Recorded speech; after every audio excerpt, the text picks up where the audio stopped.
those stories at that point in time.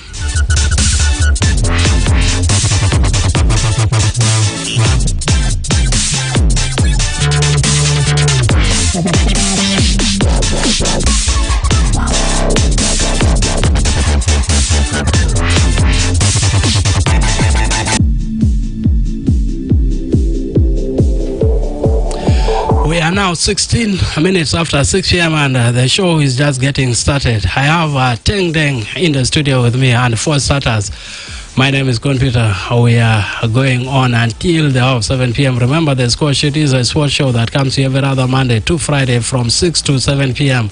right here on iRadio. Every other Monday to Friday, we bring you the show. And let's not waste time anymore. I have Teng Deng finally. Teng Deng, good evening. Peter, good evening. iRadio, good evening. Yes, Teng Deng, once again, good evening. Good evening, Peter. Good evening, iRadio. Good evening, citizens. Good evening, football community. Good evening, fellow South Sudanese brothers and sisters. How is it being home? It's been very good, very good. Seeing my cousins, seeing my uncles, my aunties. I've been enjoying locally made food. It's been an excellent experience. That is the voice of Teng Deng, who is going to be with me between now until 7 p.m. And we are going to talk about his aspiration to be the president of the South Sudan Football Federation. He was one of the contestants, and it's yet to be known whether he's going to remain in the list or not. But it's almost that close. Yes. When the day is going to be tomorrow, actually. Tomorrow, 12 o'clock. I will go through the details you have shared on your social media. I will go through the details of the communication from the South Sudan Football Association. No problem. About a press conference tomorrow. Yes. Teng, I was looking forward to having you sometime back. Yes. Prior to the scandal that happened in between here. So it is going to change whatever we're going to talk about now. Yes, no problem. Before it was about your plan. Yes, yes. And now it is about what has already happened. Yes. And what is yet to happen as well. Within football, first of all, welcome to iRadio. Thank you, Peter. Yes, and thank you for honoring the invitation as well. No problem. Let's start with the immediate thing. We will talk about the rest later, because it's not yet clear whether you remain or not. Yes. But let's talk about the disqualification. What are some of the reasons that led to the disqualification? Before we even do that, so maybe just reintroduce yourself to those getting us from the States. In Juba, most of us know who you are, and we have been getting you here and there. But first of all, who is Teng Deng before we delve into? So my name is, my full name is Teng Deng. Growing up in the UK and the US, but I'm originally from a Woolies. My hometown is Wanjo. That's where I'm from. I'm a professional football coach. This is what I do for a living. And aspiring to be the president for 2025, 2029 for the South Sudan Football Federation. So that's who I am. That is Teng Deng, a professional football coach. Yeah. What are some of the teams that you have coached? So I've worked at Arsenal Football Club in the academy. I've worked at Fulham Football Club in the academy. I've worked at Tottenham Hotspurs in the academy. Worked at Peterborough United Football Club, which is my last club before I started this campaign, with a foundation phase, so it's anything from age 8 all the way up to age 15, 16. I've also worked with Chicago Fire Football Club with ages 14 to 20. I was also one of the head coaches there. I've also worked with the US Olympic Development Program when I was in Chicago. Yeah, so that's me briefly. Since 2010, I've been working for, and Watford Football Club as well also. So I've spent some time in the football industry, especially in the UK, because that's where I've also grown up. In the United Kingdom? Yes, in the United Kingdom, yeah. It's very unfortunate, Mr. Teng, that I'm going to start this show with what has not been right on your side, what has not been going well on your side.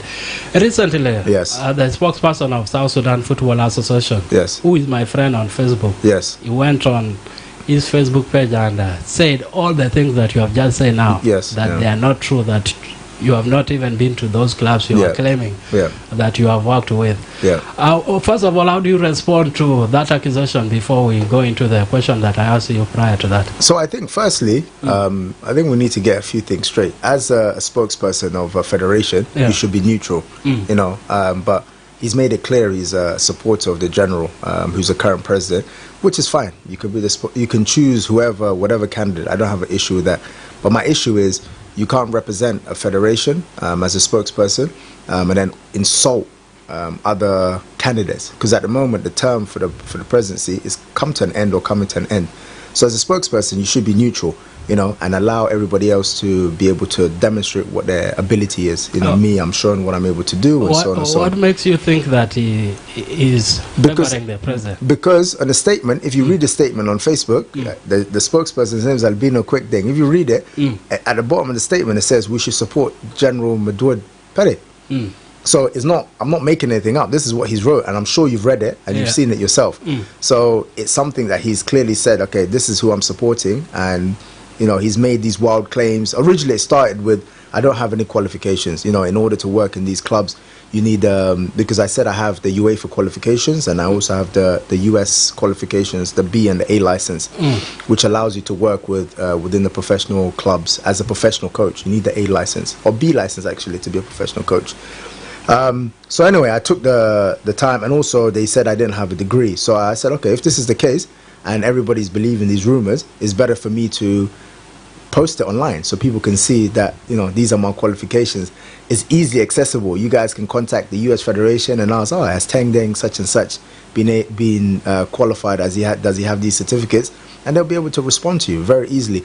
So I think that was the first thing that I had to dismiss. He claimed a few other things where, that the director of, the head of coaching at the time at Peterborough United is Dan Robertson, and a guy called Paulo. And he said, he doesn't, I'm not listed there, he doesn't know. But Paulo made a video to encourage me and said, congratulations, and we look forward to you running for the South Sudan Federation. So all these claims that he's saying, I have contact with these people. These people he's talking about, Murtasaka, who's academy director. These are people that I know. So I'm just debunking all these rumors that I don't know these people, just by asking these guys that I know to send me videos so I can post it online to show as evidence. So I don't know where the claim came from, where he's saying I haven't done this and that, but I've been able to show it time and time again. I'm accused of such and such, and I present my documents time and time again. They say I don't know such and such, and I ask them to do a video, and I post it online. So those of you guys that have been following me online, I've been able to demonstrate all these things that people are saying I don't have, I don't know, and so on and so on. And again, I'm producing the evidence. So it just comes to, for me, it just comes to the understanding that he thinks, that maybe I'm not qualified, or maybe it's a campaign tactic to kind of tarnish my image. But it's a dangerous territory, because if it's just him talking as an individual, you have your right to criticize and talk about any other candidate. But the fact that you're in a position of power and you are a spokesperson for the federation itself, and you're talking like that, I think that's dangerous. Since then, the federation has come out to condemn the statement that he put out. Yes, but it's continued. If you go online, it continues. He's continued in some of the statements he said. He's like, after I submitted my documentations, he says, Teng doesn't have A, B, C, and D. And he still continued to comment. Maybe not in an aggressive way, but he's continued to comment on after he's been warned and after the federation has put a statement out. In any other country, if a spokesperson speaks like this, he'll be fired. It's leading me to the next question, which I'd asked you at the start. Yeah. What are some of the reasons? Since then, the electoral committee has disqualified you out of the 4 candidates who are the contested. Yes. 3 other candidates have been cleared to go on with the process. Yes. And you have been disqualified. I covered it here, that story, but we need to hear from you. Okay. What are the reasons? So the first reason is I didn't sign a form, a form to declare myself that I don't have any conflict of interest. Yeah. Which is something very simple. It's just a form that I need to fill in and say, okay, my name's Teng Deng, I don't have any conflict of interest, and hand it in. So my understanding originally was I was going to get a form from the South Sudan Federation that says there's no conflict of interest, and then I usually sign it. This is usually what happens, but that wasn't done, right? Yes. And then the second one is I didn't have a degree, right? I didn't have a university degree, and my degree is specifically in sports and exercise science and football management. That was the second one. Then the third one. From where? From the University of Bath. So University of Bath. So I went there from 2006 to 2009, and then got my qualifications 2009, 2010. So that's when I finished my degree. You can re-emphasize where? University of Bath. Yes, University of Bath in the UK, in England. Yes, Yeah. that's what I want to know. Yeah. You and I are actually meeting now for the first time. Yes, yeah. So for my own sake as well, I need that, and for the sake of whoever is listening to yes, yes. So it's University of Bath. So I did a bachelor's degree in sports and exercise science and football management, and it was at the University of Bath in the UK, in England, and it's in a town called Somerset in Western England. That's where it is. And then the third reason. And then the third one is I wasn't able to acquire nominations from the federations, from the local federations, and that's one of the requirements. Prior to this election, candidates were only required to get one nomination and then one secondment in order for you to move forward. There's 16 associations, and if there's 16 associations, there should be 4 available nominations for each candidate, because if you have four, there's 4 of us. So if Francis has 4, Kamal has 4, General has 4, then there should be 4 left, So the balance has to be yours. The balance should be mine, but that's not how things work, and that's not how things have been working. Others will refuse total. No, they didn't refuse. They said all their nominations have been given out. Everywhere I go, they said nominations have been given out. So what happened is just a little bit. Yes. How many local football associations are there? There are 16. 16, and you guys are 4. There's 4, yes. So literally each of you is supposed to have 4. Yes, that's correct. So how come none of them gave you? Because what happened is how it works is you have the General Assembly, which happens June 20th, which just happened, and during the General Assembly, what happens is after the General Assembly is when each candidate can now officially announce and say, I'm going to be a candidate for president and vice president. So from 20th of June, from 21st, that's when the candidates can now officially campaign. Okay? But it was done by design, purposely by General, to make it from the 20th, and then the election was going to be the 20th of July, which only gives any other competitor only 1 month in order to prepare themselves. And usually the General Assembly should have been done 6 months prior, so it allows every candidate to go and convince the football community and the presidents that, look, this is my plan, and so on and so on. So they have time to travel around and visit people. But the time was squeezed purposely. The time was squeezed purposely, sorry. And the reason why I wasn't able to get nominations is because the General went and got these nominations prior to anybody even putting their name forward. Incumbents yes, the current president. Yes. So for me, I mean, usually, yes, every other incumbent usually has the advantage over others. Yes, absolutely. But the rules say, if you're following the South Sudan Football Federation rules, it says no candidate should be able to receive any nominations until everybody's announced, which is after June 20th. But now he's received 8-9 nominations prior to anybody even having an opportunity. So for me, that's a violation of the football law. Sorry, let me take you a little bit back. Yes. Do the statements made by Albino, they have a bearing on what the electoral committee in the end decided? I think it does, because the statement was made just to take you back, so the election committee made an announcement on the 31st of July, right? And Albino Quick, the spokesperson, made his comments 4 days before that. So I think it was maybe 26, 27, something like that, around those days, right? I'm not too sure exactly the date. But in that statement, it says, Ting doesn't have a degree, Ting doesn't have nominations, Ting doesn't have A, B, C, D. My question is now, how does he know that? This is the concern. That you have not been nominated. I haven't been nominated. And that you don't have... I don't have a degree, and there's things that are missing, and so on and so on.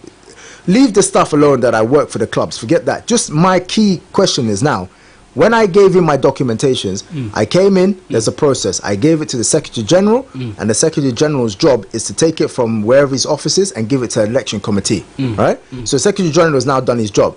My question is, how does Albino Quick know all this information about me as a candidate? If the election committee's job is to come in and make sure that he's got mine, he's got Generals, Madoud, he's got Francis, and he's got Kamal. And he's not part of the committee. And he's not part of the committee. He's just a spokesman. So my question is, who gave him that information?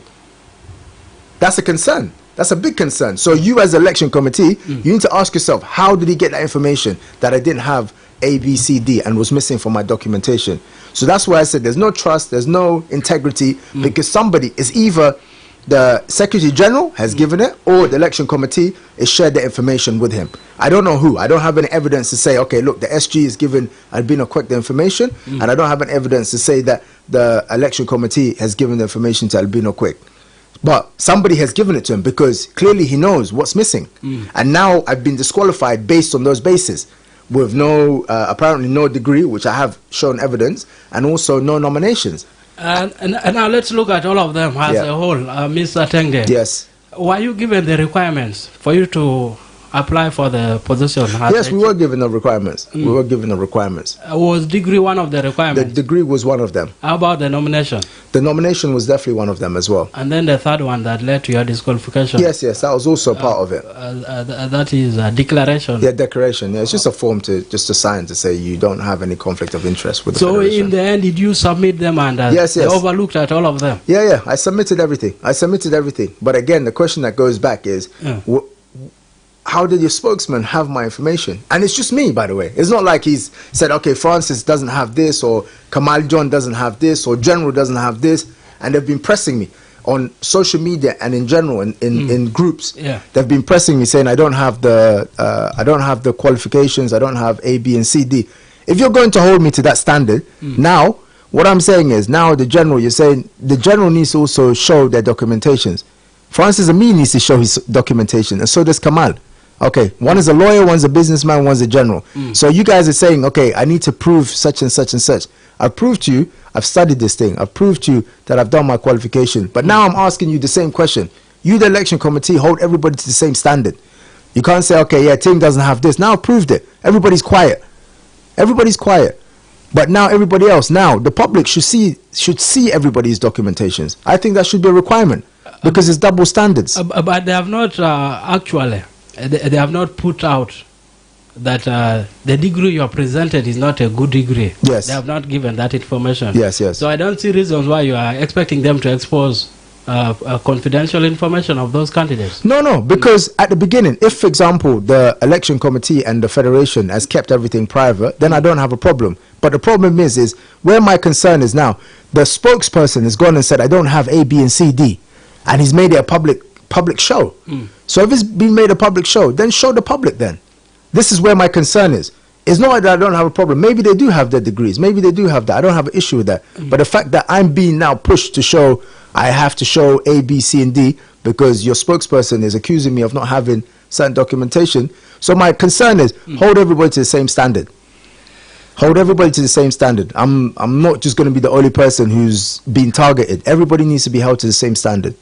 When I saw the reasons given, like from a distance, I could say, okay, if somebody does not have a degree, there's nothing you can do about that. Yes, absolutely. And there's no way somebody will appeal when they know that they don't have a degree.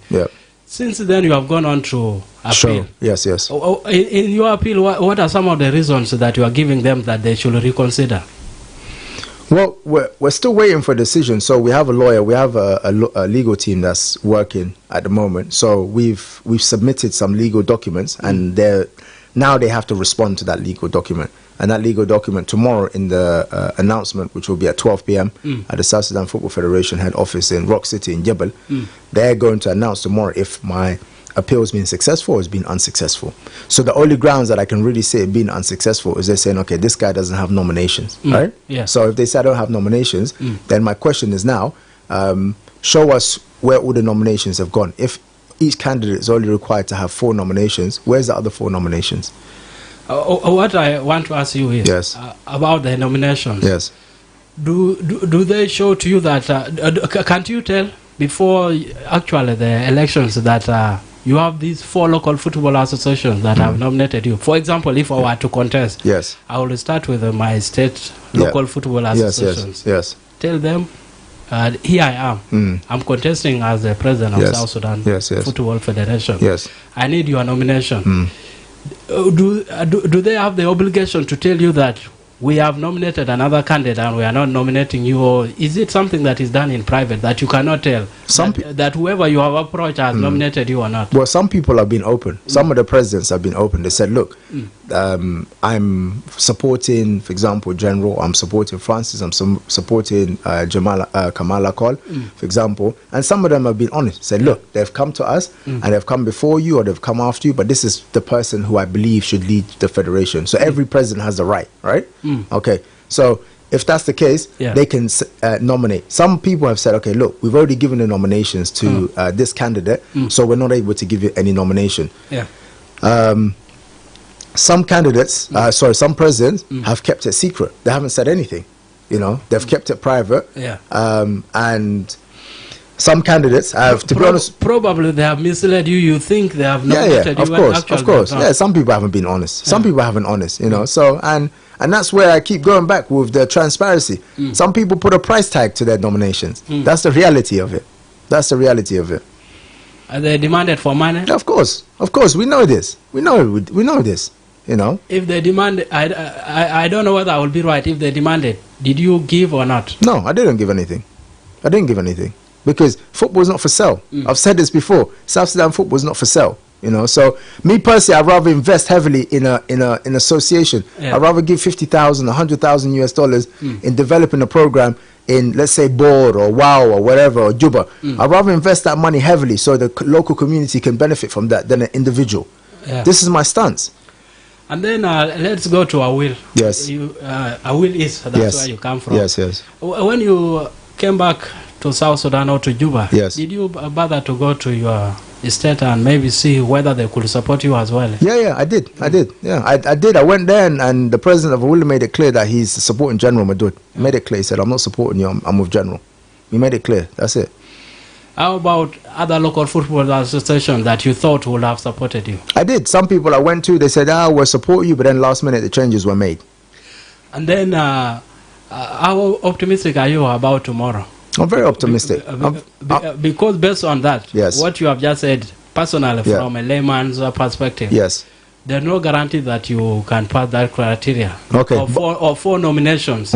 For your degree, if indeed the degree is there, definitely, if you are presented, they will look at it and definitely, probably, you may pass that. Declaration as well, you could. But if one of them fails, for example, what would that mean? Well, we have a legal team.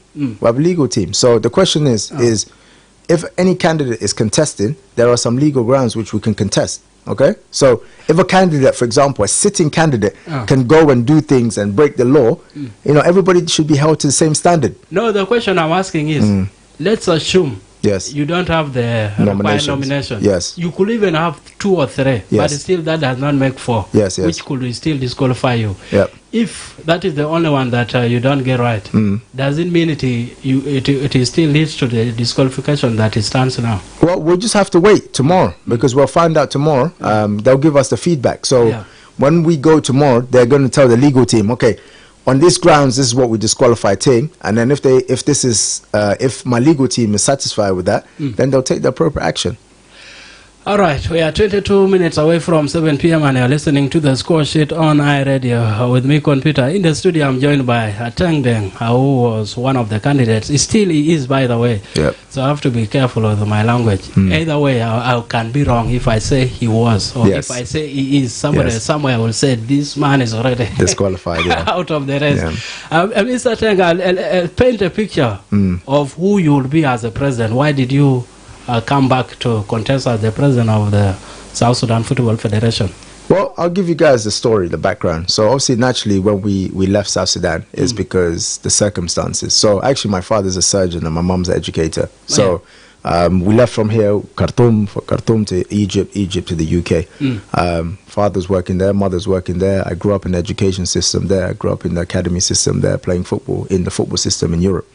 So the message always at home was, once you are finished with your education and your career, you go back home, And my mom's dream was always, my mom and father's dream was always, once we get independence, our kids can go back and they can develop and contribute to their home country. So the message is always clear. Now I'm at the age where, I'm able to come back home with my family and my kids and so on to stay in South Sudan. This is what I've attempted to do. But I'll give you a story of why I really wanted to come back. Over the last few years, I'm consistently being asked in the clubs that I'm working at, why is South Sudan not doing well? You know, we've seen your athletes playing for other countries, whether it's in basketball, whether it's in football, whether it's in running. We have so many South Sudanese athletes that don't represent our country. It's difficult to explain to them the political reasons or whatever reasons why they're not able to come here. But my message is always, okay, well, I'm unsure on why we're not doing so well. So I said, okay, if that's the case, if I have the power and the ability to be able to come here and support some of our brothers and sisters, whether it's through scouting or whether recommending them to other clubs outside the country so the football can improve, this has always been my goal. It's always about being football. Now I'm wrapped up in this whole political and all this mess, but it was always to come back either as a coach or to work in the federation. I haven't had success. So the story of contesting for the presidency started off in 2021, where I came back to South Sudan and I approached Francis Amin. He was the president of the Football Federation at the time. And I said to Francis, look, I'm a coach, I work in an academy, I want to come and help with the national team. So whether it's 15, 17, 23s or senior team, just so I can have a way to come back to South Sudan. Francis said to me, okay, no problem. I've only got a few months till the election comes. If I do become the president again, no problem. You can come in and work with us and support us during the international camps and so on. So he said, but if I don't come, then I'll give your details over to the new incoming president at the time. So anyway, he did that. He gave the details over to the incoming president.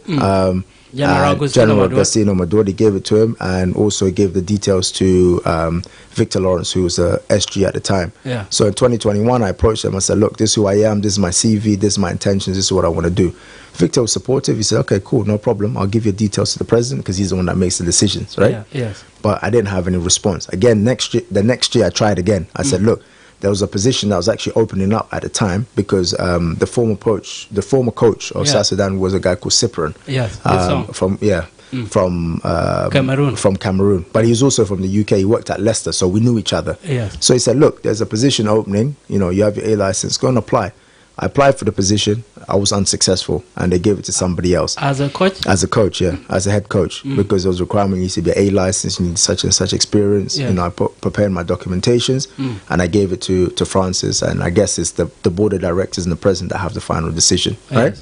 Again, that wasn't successful. So I asked in 2023. I did it a different way. I said, let me ask some of the elders in our community to approach him to say, look, I want to be involved, but again, general refuse, basically. Sometimes your silence, it says sends a big message, right? Usually about the negative. About negatively. So so that didn't happen, right?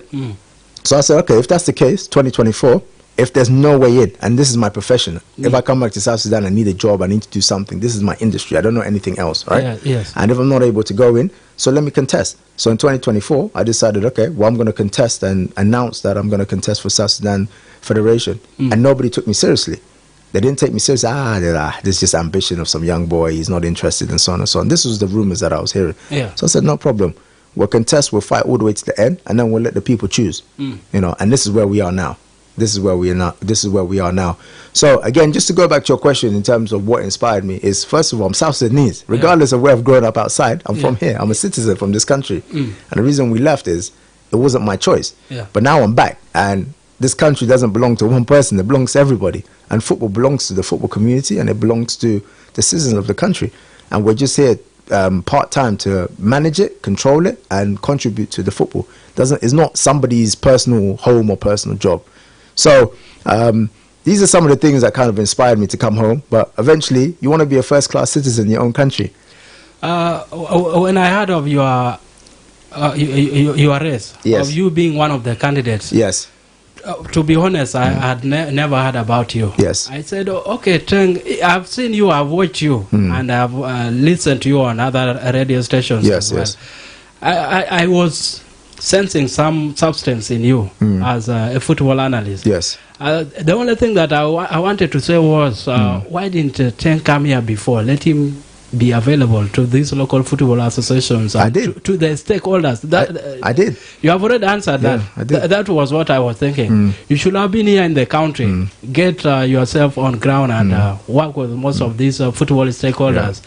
That was the only thing that I thought you should have done, but you have already answered that. You have done that. Yes.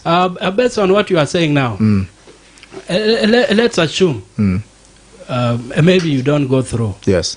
And even if you go through tomorrow Yes. to contest, Yes. there's no guarantee that you are winning the Yes. presidency. The same to other candidates Yes, as yes. well. What are you going to do? Because I see you have a football knowledge. Are you not going to work with under grassroots level to try and also develop the game at whatever capacity that you can? And again, when I hear the way you are talking, of course, somehow I sense the frustration that you're having because somewhere you are being blocked, which Yes. is very difficult. You cannot force yourself, Yes, yes. especially in a very narrow area like the way it is in football. If Yes. it is elsewhere, you say, okay, I'll be refused here. Let me go here, work my way through. But the channel is only one. Yes. It has to be through the federation for you to do whatever you are doing. Maybe the only thing that you are left to do is to try and also get to the same ground with the academies, the various academies within South Sudan and get into the country. When I hear your frustration, it looks like it might make things very difficult for you at times, for you to work with the current people or at the federation. No, not really. I'm frustrated that one individual has tried to make life extremely difficult for me. People at the federation, they don't have a problem. Like I said, there's good people and bad people in every organization. Those that are in the federation, they're probably good people. I don't know them personally. But the challenge has been purely because the current president he wants to be unopposed so he can sit in that position. And it's purely for a job. That's my opinion. Right? And that's where my frustration is. But leave it open. Let the football, what my message has always been, let the football community and the federations, let them decide. Because if it's up to them to decide, they're going to choose somebody who's part of their community and part of football. Nobody wants somebody who's a general to come and run the institution. There's not a dictatorship. There's no dictatorship. There's a diplomacy, right? In football. So my point is, if anybody does come, I'm happy to work because I'm not doing it for the general. I'm not doing it for Francis. I'm not doing it for Kamal. I'm not doing it for the leadership. I'm doing it for the players.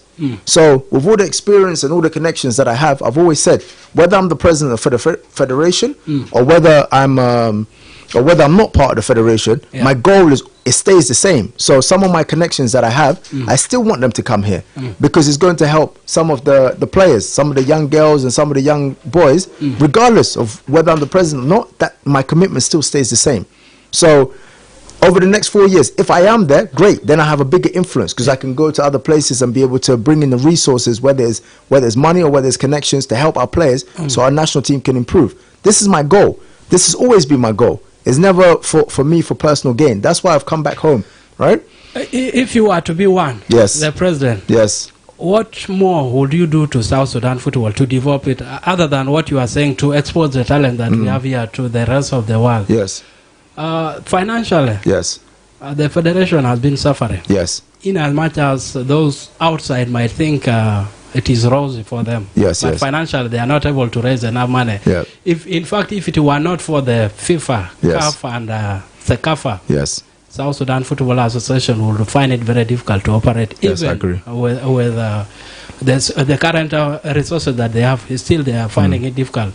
How best will you try and mobilize resources for the federation? So this thing, in terms of mobilizing resources, there's two parts to it. So there's one of the things that the reason why I keep going to the international market is when you play games against other countries, there's something called financial fair play. So if we go play some of the bigger national teams, there's a profit that you'll be able to, you share as a profit share. So one team will get some money, we'll get some money, and then from the attendance. Yes, from the attendance, from the ticket sales. So these are some of the agreements or the agreements that you can make with some of the national teams, and we'll be able to generate income that way, right? I've always said, I don't want us to beg, I don't want us to depend on the government. I want football to be independent because it's a business. It should be run as a business, right? So this is one of the things that we will do to generate income. In terms of locally, what happens is, first, yes, I understand there's resources that's coming from CECAFA and FIFA, but we have to manage it well. It needs to be managed properly because there's enough resources, and I think there's a trust between FIFA, CECAFA, and sponsors, right? So, for example, I've always used this example. When you're building a house, you build a foundation, you give it to the guys, right? And then once it finishes, you pay them their money. Then you do the walls, you pay them their money. Then you do the lights and interior, then you pay them their money. But if you're consistently being given money and you're not delivering, eventually, me as a sponsor is going to get frustrated and fed up. I I engage more with most NGOs. NGOs, yes. And if I look at the budget of the South Sudan Football Federation, yes, over $1 million, for example, and then CAF over 250,000. Yes. That is 2.5 plus CECAFA. Yes. Close to, I mean, we are talking about 1.3 yes, $1 million plus what they get through their marketing. yes, yes. When I look at that money, to me it feels like it is more. Like it makes me believe what you are saying about the management of the resources. Yeah. So usually when this resources comes in, it comes allocation. So women will have an allocation.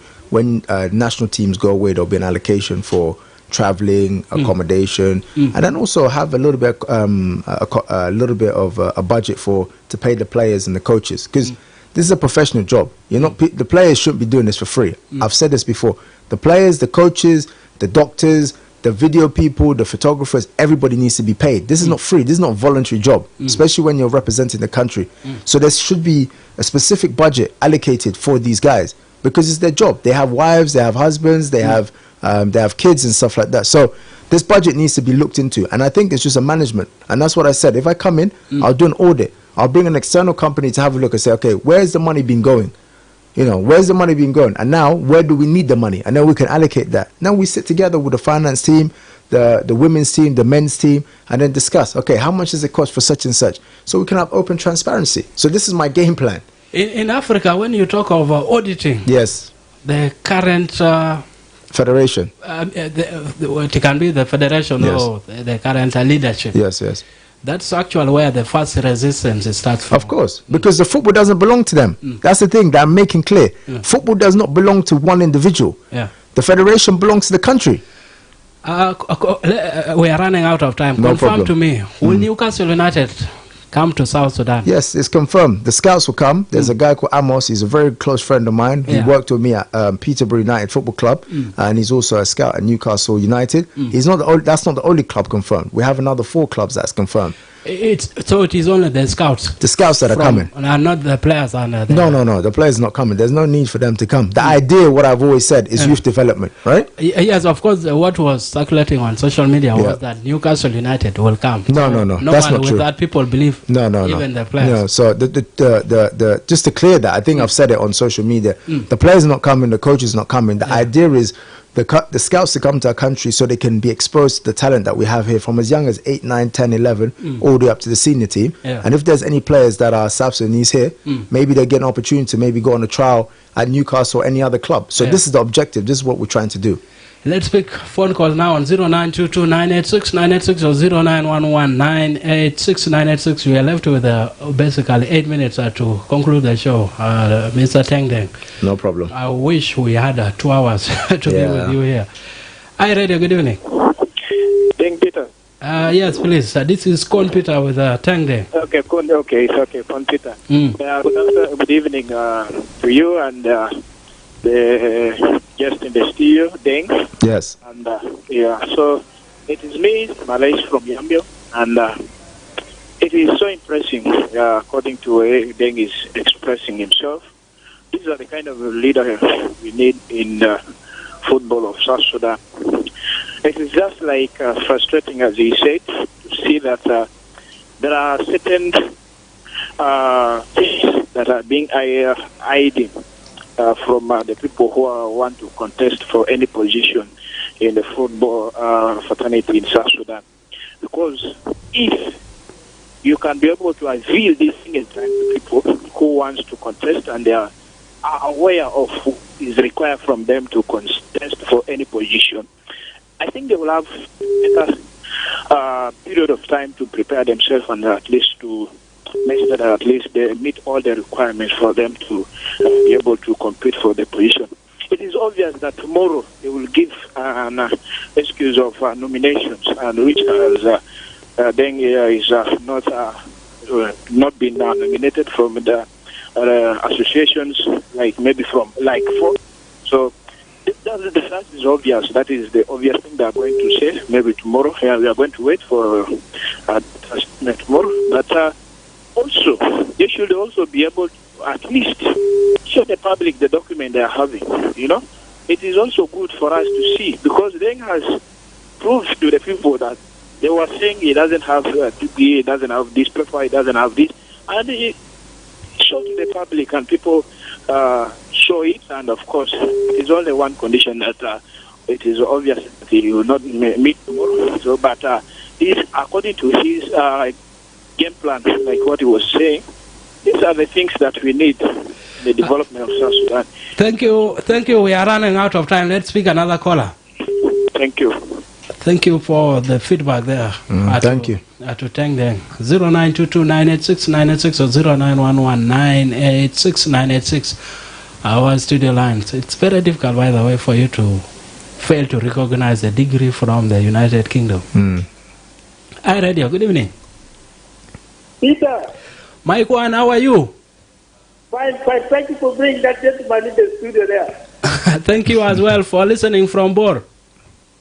Yeah, in fact, it's raining now, and maybe the network will disturb us. So I want to be brief. You know me, I don't waste time in talking like the first caller now. Okay. So now, I wanted to tell the whole South Sudanese, let us be careful. Why do they want it? Why are they planning to disqualify this guy now?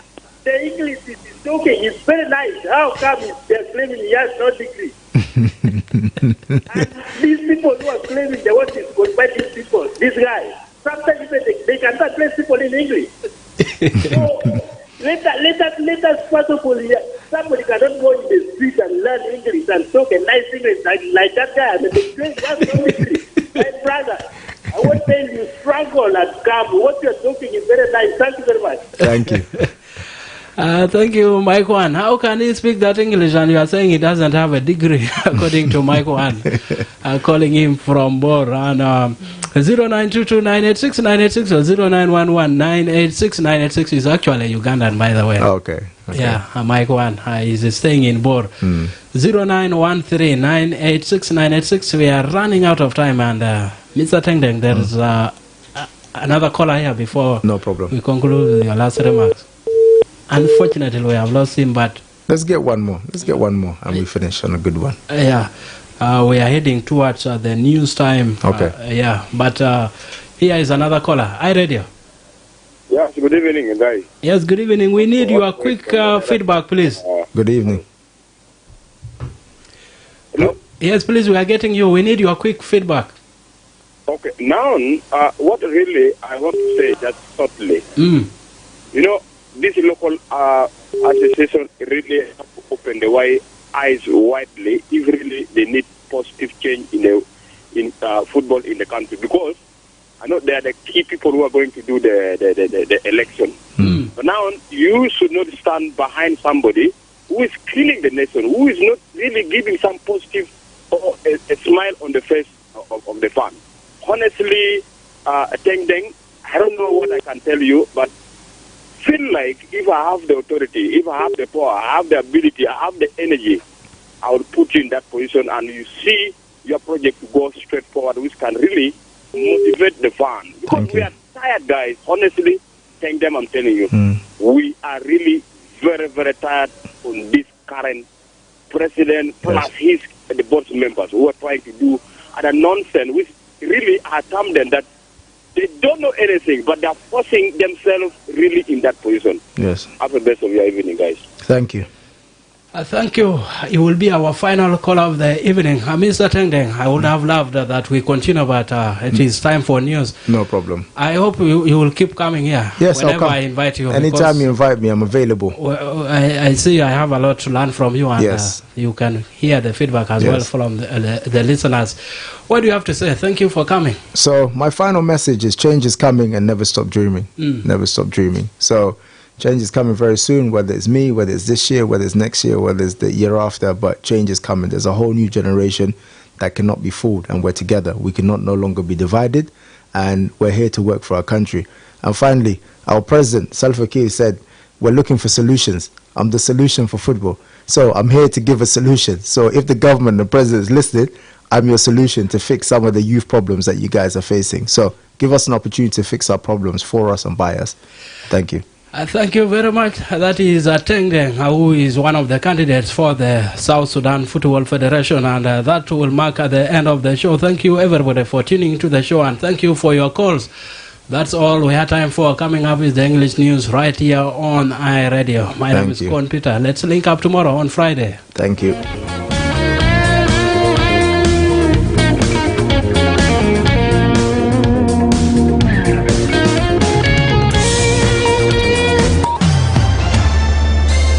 Live from Juba, on air and online. This is iRadio News.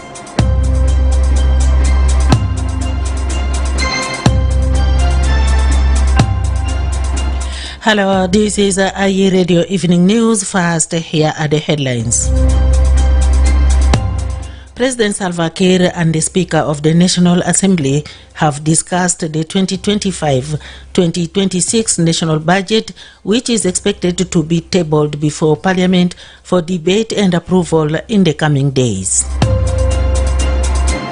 A senior official at the National Security Service says a training officer described as an excellent soldier has died in a road accident on Wednesday evening. And authorities in Tonj South County, Warrap State, have arrested a woman suspected of smuggling ammunition hidden in a sack of sorghum. These stories and more coming to you in this news bulletin.